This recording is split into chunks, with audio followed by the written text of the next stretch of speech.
एक और जहां संभल की जामा मस्जिद और अजमेर में ख्वाजा के दरगाह पर हिंदू संगठनों ने मंदिर होने का दावा कर देश की गर्मी को बढ़ा दिया है, तो दूसरी ओर वक्फ बोर्ड ने पीएम मोदी के संसदीय क्षेत्र वाराणसी के मशहूर कॉलेज उदय प्रताप कॉलेज यानी यूपी कॉलेज पर अपना दावा ठोक दिया है, जिससे सड़क से लेकर सियासी हलचल बढ़ गई है।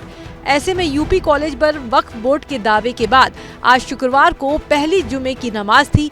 ऐसे में कॉलेज परिसर में स्थित मस्जिद में नमाज अदा करने के लिए कई नमाजी पहुंचे। वहीं जुमे की नमाज को लेकर पूरा कॉलेज परिसर छावनी में तब्दील किया गया।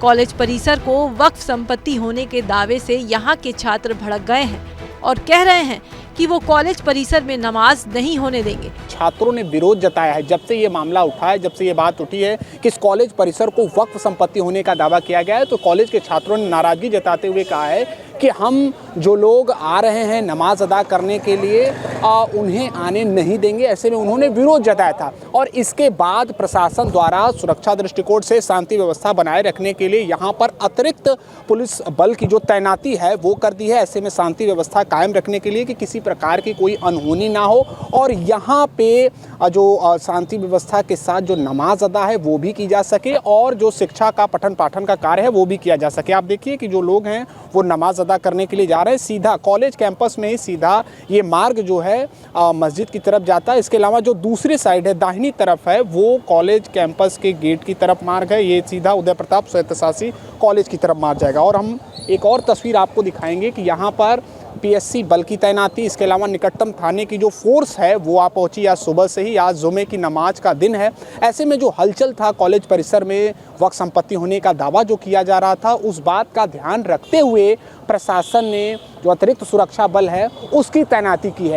वहीं दूसरी ओर यूपी कॉलेज को वक्फ संपत्ति बताने पर काशी के कई धर्माचार्य भड़क गए हैं। अखिल भारतीय संत समिति के राष्ट्रीय महामंत्री स्वामी जितेंद्रानंद सरस्वती ने वक्फ बोर्ड को धमकी देते हुए कहा है कि मुसलमान बहुत सोच समझकर ऐसे दावे करें, अन्यथा उन्हें बहुत भारी पड़ेगा।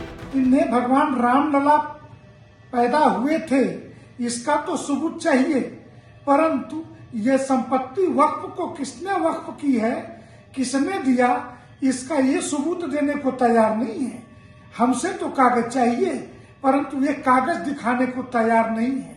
मैं यूं कहूं कि जब गीदड़ की मौत आती है तो शहर की तरफ भागता है, उसी प्रकार जब इन वक्फ बोर्ड वालों की मौत आई तो ये राजर्षि उदय प्रताप कॉलेज वाराणसी पर अपना दावा ठोक बैठे। वक्फ बोर्ड के इस दावे को लेकर सियासत भी तेज हो गई है। यूपी सरकार के कैबिनेट मंत्री ओम प्रकाश राजभर ने तो वक्फ संशोधन बिल का जिक्र कर बड़ा बयान दे दिया और कहा कि किसी के कह देने से कुछ साबित नहीं होता है, इसीलिए वक्फ संशोधन बिल लाया जा रहा है।